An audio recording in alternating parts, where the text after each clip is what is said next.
So here's the best 9mm value that I've found so far in recent history. I think I know why these things were sold so cheap looking into the history on them, but I mean, 219 bucks is what I got this for. This is a Zigana PX-9.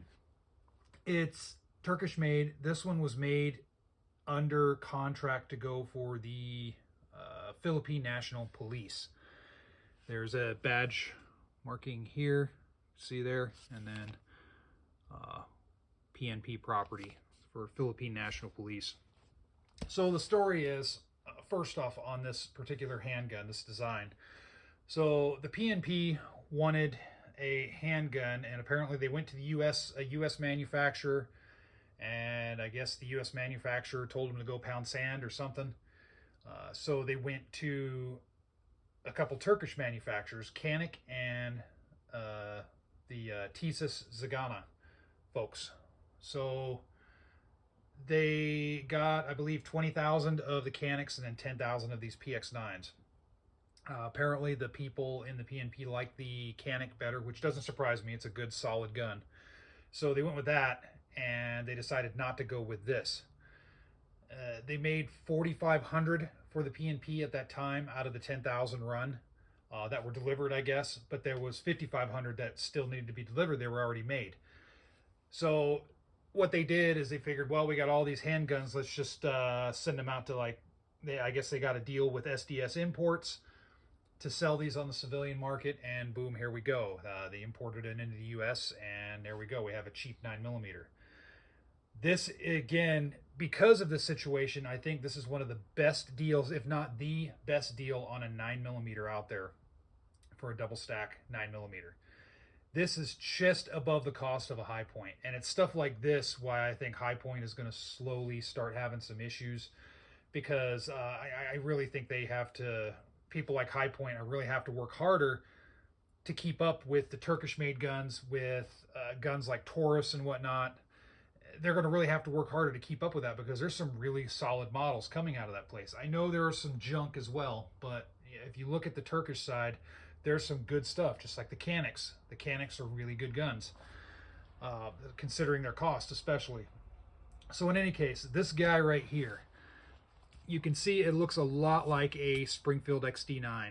It's kind of a mix between, what, an XD9, a little bit of FN, Waltherish maybe. It does have a manual safety, which typically I'm not a fan of on striker-fired guns. But this safety is actually well designed and look like it's actually part of the gun and not just an afterthought thrown onto the gun so that way it can be imported. It's a very solid safety. I do like this a lot better than the grip safety on an XD. You can see, looking through the back, you can see the XD references here. It looks almost, when I first saw it, I'm like, oh, it's a knockoff Springfield XD, pretty much. But you can see, I mean, it takes apart just like an XD. There's a lot of big similarities. The interior, the insides are about like an XD as well. The sights right here, see if I can get it to focus maybe. These are night sights, and that's because this was made on contract for the PNP. This is a night sight equipped gun for 219 bucks. Keep that in mind. It does have back straps. You pop out the pin here, and then you can put different back straps on. It does have decent texturing on the grip, front and rear. Nice horizontal texturing. It does feel good in hand. The safety is very intuitive. It's a very good spot, much like a 1911 safety. So you still have enough of a ledge. It's not over intrusive, but there's enough of a ledge, especially to engage the safety off when you're using, and you have enough to rest your thumb on, just like you would a 1911, and shoot. The action is very, very smooth. Everything inside, nice polished feed ramp. Again, it reminds me a lot of an XD as far as the designs. Solid machine work. Everything about it looks to be good. There's your cocked indicator right there if you're into that sort of thing. Ambi safety. Everything just looks good on this gun for 219 bucks. I'm really, really impressed. It does come with an extra mag, comes with a case, comes with a, it's a retention holster, but it's a very chintzy retention holster, but it's good for range use. all the goodies that you wouldn't expect for a gun with 219 bucks. It really comes in with a lot of stuff. The magazines are basically SIG 226 mags. So you do have a lot of interchangeability as far as what type of mags you can put in the gun, because you can go out and you can get cheap 226 mags and stack them deep if that's your thing, if you want to get a lot of mags. The mags that this has are 15 rounders, which you can see they're dimpled right here.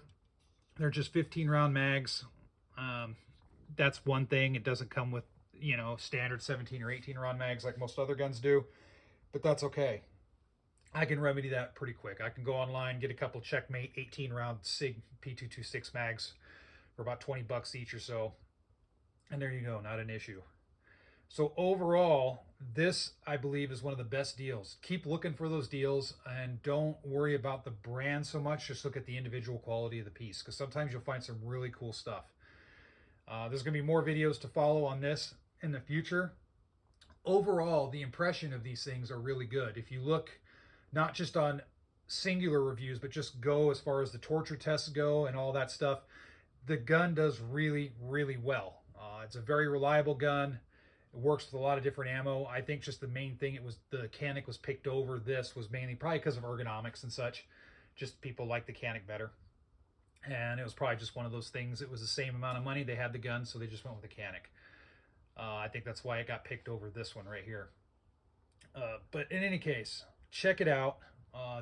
In my opinion, it's great when you see these deals, because it shows that there are still good firearms to be had, and you don't have to spend $500, $600, $700 for it. So check it out. If any of you guys have experience with the PX-9s, feel free to throw it into the comment section below.